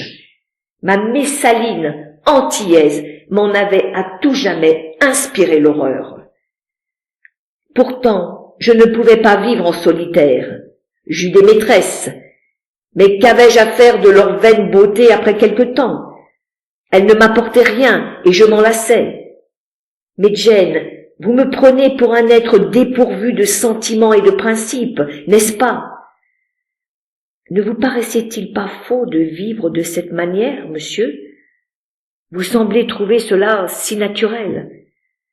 Je ne me suis jamais complu à cette existence. Je n'y fus pas heureux. Et je n'ai aucune envie de la reprendre. J'en déteste jusqu'au souvenir. Je sentis qu'il disait vrai, mais je ne pouvais m'empêcher d'en conclure que si je lui cédais, mon souvenir à son tour lui deviendrait insupportable, et je m'imprégnais de cette idée afin qu'elle me secourût au moment de l'épreuve. Pourquoi, Jane, ne dites-vous pas « Et alors ?» Vous me désapprouvez encore? Mais laissez-moi finir. En janvier dernier, libre de toute liaison, réduit à la misanthropie, déçu par les femmes, n'espérant plus trouver la compagne aimante et intelligente dont je rêvais, je revins en Angleterre. Par un après-midi glacial d'hiver, je galopais dans ce chemin qui me conduisait à ce tourne-fil que j'abhorrais. Je n'envisageais pas d'y trouver la paix et la joie. C'est sur ce chemin, pourtant, que je découvris, assis sur une pierre, une créature mince et enfantine, dont nul pressentiment ne m'apprit ce qu'elle allait devenir pour moi. Mais dès que j'eus posé la main sur la frêle épaule secourable, un sentiment d'une fraîcheur nouvelle se glissa en moi, et je la vis avec regret disparaître au détour du sentier. J'attendis votre retour ce soir-là, Jane, mais vous n'avez pas su que je pensais à vous. Le lendemain, je vous épiais, tandis que vous jouiez avec Adèle. Je vous regardais vivre, et je guettais l'instant où je pourrais vous appeler près de moi. Je sentais que vous aviez un caractère hors du commun, et je voulais le connaître plus profondément. Je me souviens de la façon dont vous êtes entré au salon ce soir-là, avec un air à la fois timide et indépendant. Je vous fis parler, et je me rendis compte de tous les contrastes qui étaient en vous, de votre réserve et de votre finesse, mais aussi de votre regard pénétrant, de la puissance qui s'y reflétait. Vous devez avoir senti bien vite la sympathie qui vous liait à ce maître rébarbatif, car vous avez très rapidement gagné en naturel et en aisance auprès de moi. Mais je voulais faire durer le temps de la connaissance. Je voulais aussi voir, je dois l'avouer, si, vous recherchant peu, vous me rechercheriez. Vous n'en fîtes rien. Je ne savais pas encore que cette fleur délicate était ciselée dans une gemme indestructible. J'observais vos expressions. Vous aviez à cette époque un air pensif, Jane, non point abattu, car vous n'étiez pas maladive, mais non point animée, car vous viviez sans grand espoir et sans plaisir actuel. Lorsque vous parliez avec moi, toutefois, quelque chose de joyeux éclairait vos manières. Je me demandais ce que vous pensiez de moi, si vous y pensiez, mais chaque instant qui nous rapprochait me comblait de joie. Je vous aimais déjà trop pour feindre l'indifférence, et je m'abandonnais au plaisir de vous traiter avec bonté. Votre jeune visage alors s'illuminait, et je devais chaque fois résister à la tentation de vous prendre dans mes bras. Ne parlons plus de ce temps-là, je vous en prie. Le souvenir me torturait, rendait ma décision plus cruelle, et j'essuyais furtivement mes larmes. En effet, Jane, ne nous attardons pas au passé, alors que le présent est sûr et l'avenir heureux. Je frissonnais à cette affirmation. Vous comprenez tout maintenant, n'est-ce pas? Vous savez qu'après une jeunesse misérable, une vie jusqu'à présent écoulée dans la solitude la plus morne, j'ai enfin reconnu celle que j'aime pour la première fois. Je vous ai trouvé, vous. Je vous ai rencontré. Jamais passion plus fervente n'a ému mon cœur. Elle s'incline vers vous et vous attire à la source de ma vie, s'enroule à votre vie, tandis qu'une flamme pure nous fond et nous unit pour faire de nous un seul être. C'est pourquoi je décidai de vous épouser. Me dire que j'ai déjà une femme est une raillerie vide de sens. Si je ne vous ai pas avoué la vérité, c'est que je craignais lâchement votre obstination et les principes dont vous aviez été bercés. J'aurais dû faire appel tout de suite à votre noblesse d'âme et à votre générosité, comme je le fais en ce moment. Vous exprimez la soif que j'avais d'un amour fidèle et partagé. Jane, C'est alors que j'aurais dû vous demander d'accepter ma foi, de me donner la vôtre. Il n'est pas trop tard. Faites-le maintenant. Pourquoi restez-vous silencieuse? J'endurais un martyre. Il m'aimait autant qu'on peut aimer. Un amour pareil me portait vers lui, et il fallait y renoncer. Jane, promettez-moi que vous serez mienne. Mr. Rochester, je ne serai pas vôtre. Il se tut et reprit avec une douceur qui me bouleversa. Jane, voulez-vous dire que nous allons suivre chacun notre chemin, séparément dans la vie? Oui. Jane, dit-il en m'embrassant, le pensez-vous maintenant? Oui. Oh, c'est trop dur, c'est mal. Il n'y aurait aucun mal à m'aimer. Il y en aurait à vous céder. Une lueur farouche brilla dans ses yeux. J'attendais sa colère, tremblante, mais résolue. Un instant, Jane. Avez-vous envisagé l'horreur de ma vie si vous me quittez? Toute joie en sera arrachée en même temps que vous. Que me restera-t-il? Que deviendrai-je? Où chercher un peu d'espoir? Faites comme moi. Espérez en Dieu et en vous-même. Souhaitez que nous nous retrouvions dans une autre vie. Ainsi, vous êtes inflexible? Oui. Il éleva la voix. Alors, vous me condamnez à vivre comme un misérable, à mourir comme un maudit. Je vous conseille de vivre sans reproche. Je vous souhaite de mourir en paix. Et vous me dérobez l'amour pour me rejeter à la dissipation? Mr. Rochester, je ne vous condamne pas plus à ce destin que je ne m'y condamne moi-même. Nous sommes nés l'un et l'autre pour souffrir et pour lutter, et vous m'oublierez plus tôt que je ne vous oublierai. En disant cela, vous mettez en doute ma parole, vous me tenez pour un menteur. Je ne saurais changer, et votre conduite prouve la perversité de votre jugement. Est-ce moins grave de mener un autre être au désespoir plutôt que de transgresser une loi humaine alors que personne ne peut en être lésé? Vous n'avez pas de famille pour prendre ombrage de ce que vous vivrez avec moi. C'était vrai, et ma raison me trahit et me reprocha de lui résister. Accepte, disait-elle, pense à sa peine, à sa douloureuse solitude, au danger que lui fait courir sa nature violente. Dis-lui que tu l'aimes et que tu lui appartiendras. Qui aura à pâtir de tes actes? Qui au monde se soucie de toi? Mais la réponse impitoyable suivait. Je me soucie de moi-même. On agit vis-à-vis de soi-même pour rester fidèle aux lois de sa conscience, et cela d'autant plus qu'on est plus solitaire. Les lois et les principes sont trop simples à suivre lorsqu'il n'y a pas de tentation. Ils sont faits pour le moment où l'âme se révolte contre leur rigueur. Si je l'oublie, c'est parce que la folie répand son feu dans mon sang. Je ne dois m'appuyer sur rien d'autre que ma résolution. Mr. Rochester avait lu la réponse dans mes yeux. Il fallait qu'il s'abandonnât à sa colère. Il m'étreignit avec rage et je soupirai.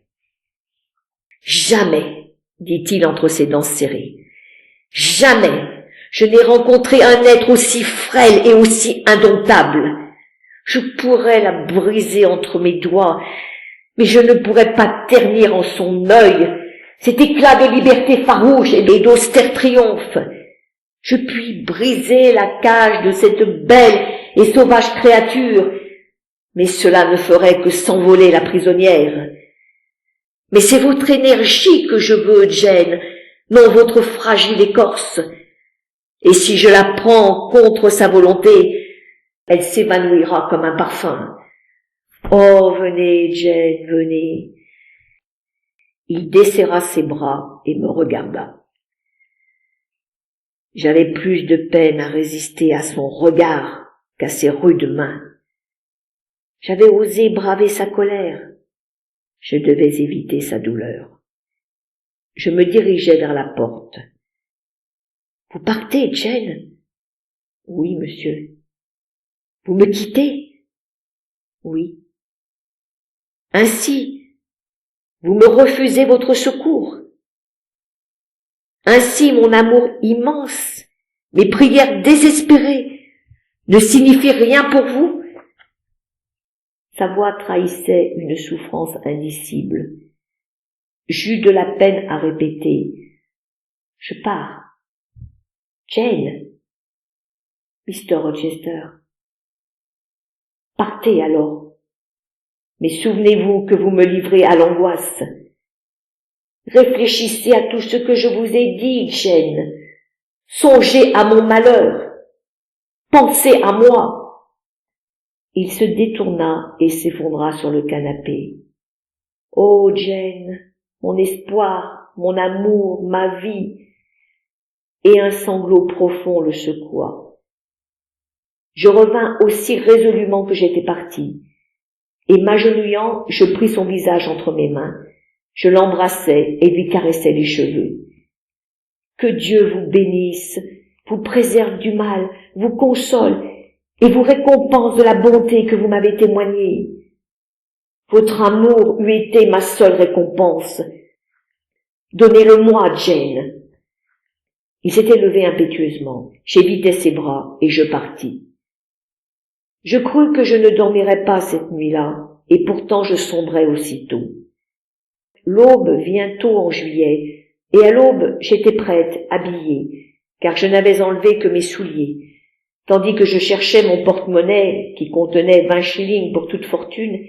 Mes doigts vinrent à effleurer un collier de perles que Mr. Rochester m'avait donné. Je l'abandonnai au tiroir. Il appartenait à une mariée illusoire, non à moi. Je n'emportai rien et me glissai dans le corridor. Devant la porte de Mrs. Fairfax, devant celle d'Adèle, je murmurai un adieu. Je n'aurais pas voulu faire halte devant celle de Mr. Rochester, mais mon cœur s'arrêta de battre et je me figeai malgré moi. Il ne dormait pas. Je l'entendais aller et venir dans sa chambre en soupirant. Le bonheur, un bonheur passager, m'attendait dans cette chambre si je le voulais. Je n'avais qu'à entrer et dire « Je vous aimerai et vivrai avec vous jusqu'à la mort ». Je pensais à cela. Je pensais aussi que celui qui avait été bon pour moi, un bon maître, attendait le jour avec impatience, qu'il me chercherait en vain, qu'il se sentirait abandonné, qu'il souffrirait de son amour rejeté, qu'il désespérerait peut-être. Ma main esquissa un geste vers la poignée de la porte et se retira. Je poursuivis mon chemin à pas de loup. Je fis machinalement ce que je savais devoir faire, prendre la clé, un peu de pain, car je ne savais où ma route me conduirait. Le petit matin éclairait faiblement la cour. Je savais qu'un des portillons n'était fermé qu'au verrou. C'est par là que je quittais Thornfield. Non loin de là, une route partait en direction opposée à celle de Mycote. Je ne l'avais jamais prise. Je m'y aventurais aujourd'hui, m'interdisant de songer au passé comme à l'avenir. Je vivais une totale dévastation. Mon heure présente était nue comme une terre balayée par le déluge. Je longeais des prés, des haies, des sentiers. Le soleil se levait, mais le ciel était pour moi sans sourire. Celui qu'on mène à l'échafaud ne voit pas les fleurs sur son passage. Il pressent le tranchant de la hache et l'abîme de la tombe. Je pensais douloureusement à celui que je venais de quitter. Je l'imaginais attendant le lever du jour et que je vienne lui dire que je resterais auprès de lui. Je désirais lui appartenir. Il n'était pas trop tard. Je pouvais revenir en arrière. Ma fuite, j'en étais sûre, n'avait pas été découverte encore. Je pourrais le consoler, le protéger peut-être de sa propre ruine. La crainte qu'il ne s'abandonnât lui-même me torturait, enfonçait dans ma poitrine une flèche qui me déchirait lorsque je tentais de l'arracher. Les oiseaux chantaient, les fidèles oiseaux, emblèmes de l'amour. Moi, qu'étais-je?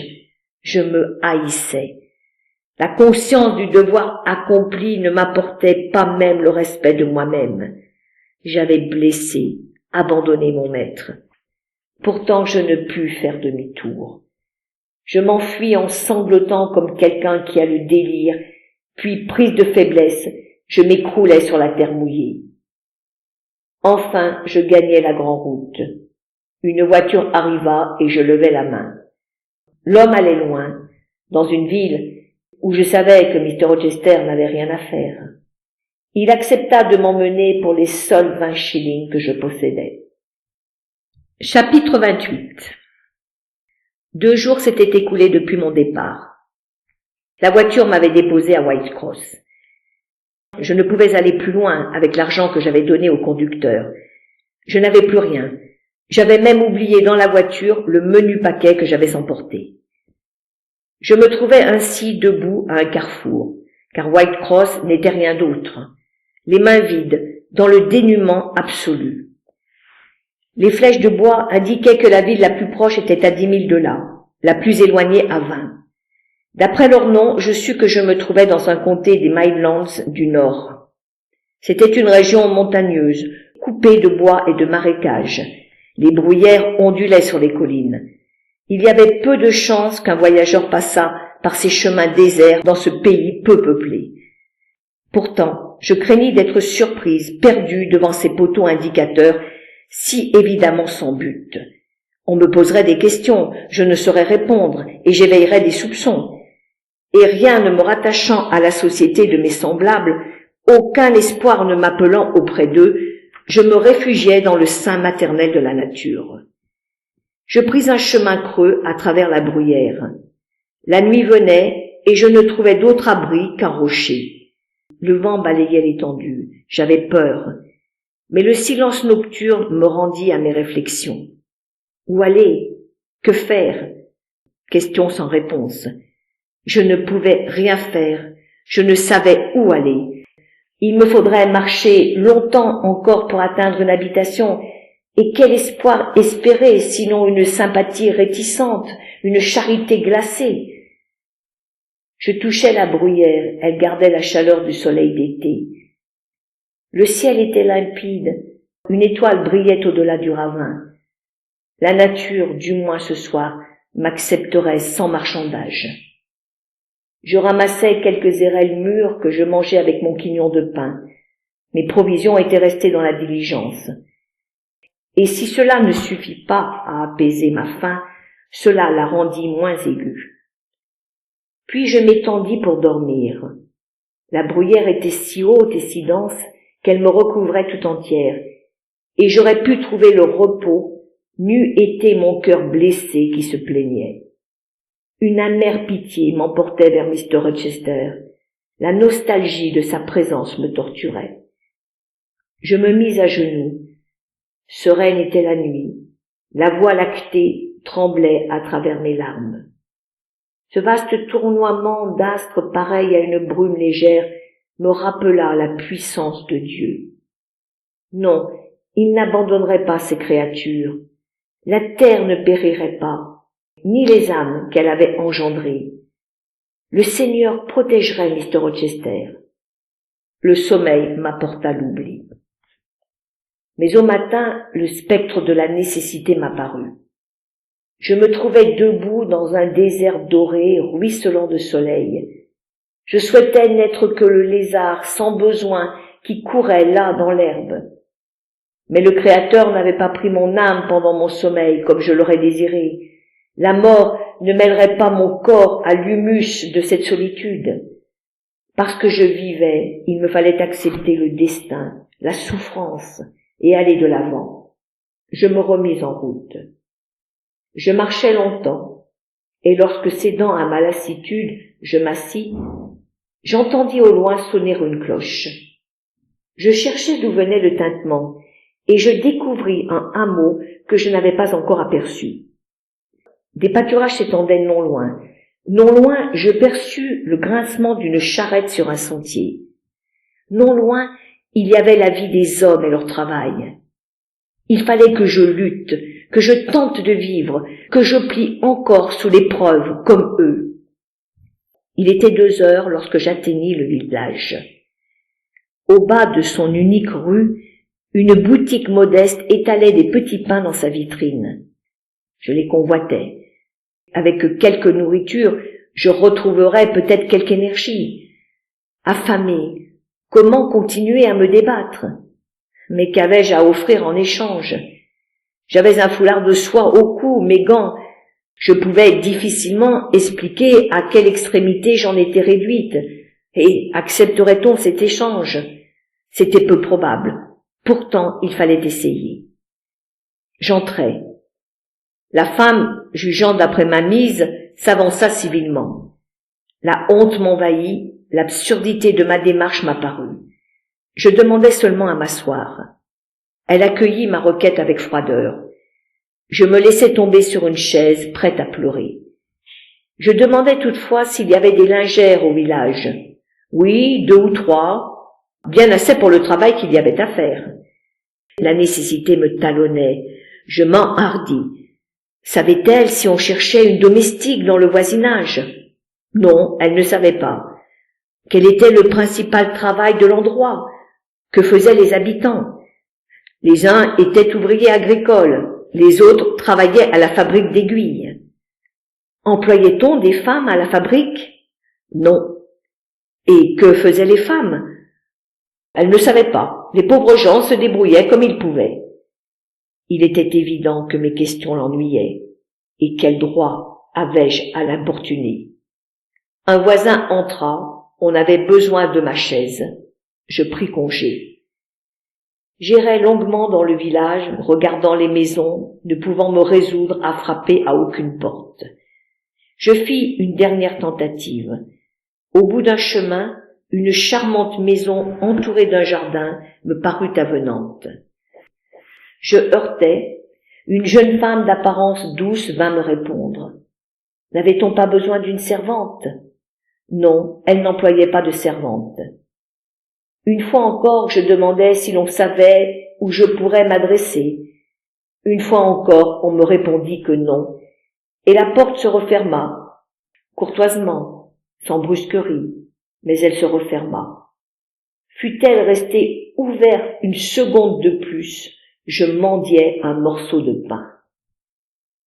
Je ne pouvais me décider à m'éloigner du village, pas plus qu'à réitérer mes demandes. J'allai alors jusqu'à l'église, me souvenant qu'en pareille circonstance, on peut chercher secours auprès du chef de paroisse. À la porte du presbytère, une vieille femme me répondit. « Le pasteur est-il là ?»« Non, il est absent pour 2 semaines, ayant été appelé à 3 000 $ par la mort de son père. Y avait-il quelqu'un d'autre à la maison? Non, elle était seule, et n'était que la femme de charge. Je n'osais rien lui demander, ne pouvant me résoudre à mendier. J'étais obsédé par les petits pains de la boutique. Je revins sur mes pas. J'entrai à nouveau. Bien qu'il y eût du monde, la faim me donna du courage. Me donnerait-on un petit pain en échange de mon foulard? La boulangère me regarda d'un air soupçonneux. Non, elle n'avait jamais fait de marché semblable. La moitié d'un, peut-être. Non, pouvait-elle savoir d'où j'avais ce foulard? Au désespoir, j'insistais. Prendrait-elle mes gants? Non, qu'en ferait-elle? D'aucuns prétendent qu'on se souvient avec plaisir d'une douloureuse expérience passée, mais je peux à peine supporter de me rappeler ces moments de dégradation morale et de souffrance physique. Je ne pouvais en faire grief à personne. Certes, un mendiant inspire bien souvent de la réticence, mais un mendiant bien mis inspire le soupçon. Ces souvenirs, je préfère les oublier, et je les résumerai rapidement. Peu avant la nuit, je passais devant une ferme. Sur le seuil, un homme mangeait du pain et du fromage. Je m'arrêtai. « Me donneriez-vous un morceau de pain, je vous en prie, j'ai tellement faim. » Il me considéra avec stupéfaction, mais sans répondre me tailla une belle tranche dans sa niche. Il ne me prit pas, j'imagine, pour une mendiante, mais pour une originale qui aurait eu soudain envie de son pain noir. Dès que je fus hors de sa vue, je m'assis pour le dévorer. Je ne pouvais espérer trouver un toit ce soir-là et cherchais un abri dans les bois. J'y passais une nuit affreuse. Le sol était détrempé par la pluie du matin, l'air fraîchi. Le jour suivant, le temps se maintint pluvieux. Comme la veille, je quêtais du travail et j'essuyais des refus. Comme la veille, la faim me tenaillait. Près d'une maison, une petite fille s'apprêtait à verser du porridge froid dans l'auge du cochon. « Me le donneriez-vous » demandai-je. L'enfant eut l'air ahuri. « Mère !» cria-t-elle. « Il y a une femme qui me demande le porridge !» Une voix répondit de l'intérieur. « Eh bien, si c'est une mendiante, donnez-le lui, le cochon n'en veut pas. » La petite versa dans ma main la bouillie froide que j'avalais gloutonnement. Le ciel s'assombrissait. Je m'arrêtai au milieu de la piste cavalière que je suivais depuis presque une heure et je soliloquais. Mes forces me trahissent. Je sens que je n'irai guère plus loin. Et où dormir sous cette averse? Sans espoir, épuisé et affamé, je mourrai dans la nuit. D'ailleurs, à quoi bon m'accrocher à cette vie inutile? Parce que lui, il vivait, j'en étais sûre, je le croyais du moins. Mais la nature refuse qu'on se soumette passivement à la mort, et je priais que Dieu me soutienne encore un peu. Le village derrière moi était loin, hors de vue. De sentier en sentier, je m'étais rapproché de la lande. Quelques champs incultes en formaient l'indécise frontière et me séparaient seul de la colline sombre. Je préfère mourir là-bas plutôt que sur un chemin fréquenté, pensais-je. Il me semblait, en gravissant la côte, que je ne cherchais plus qu'un endroit écarté pour mon dernier repos, lorsque dans l'étendue sauvage, par-delà les crêtes et les marais, je vis trembler un point brillant. Était-ce un feu follet? Il restait immobile. Un feu d'herbe peut-être, mais il n'augmentait ni ne diminuait. Alors c'est la lumière d'une maison, me dis-je. Mais jamais je ne pourrai l'atteindre, et l'on me fermera encore la porte au nez. Je m'effondrai à l'endroit où j'étais, le visage contre terre, mais la pluie et le froid qui me transperçaient me remirent sur pied. La lueur clignotait, immuable, à travers le rideau mouillé de la nuit. Je me traînais dans sa direction. Je traversais un bourbier qui eût été impraticable en hiver et où, maintenant encore, l'on enfonçait jusqu'aux genoux. Je tombais et me relevais 2 fois. Cette menue étincelle était mon ultime espoir. Je devais l'atteindre. La vague blancheur d'une piste montait tout droit vers la lumière. Je m'y engageai, mais mon étoile s'évanouit soudain quand je m'en approchais. Je tendis la main pour tâter l'obstacle qui me l'avait dérobé. Je reconnus les pierres rugueuses d'un mur bas, les feuilles épineuses d'une haie. Je la longeai à tâtons, et enfin un portillon s'ouvrit devant moi.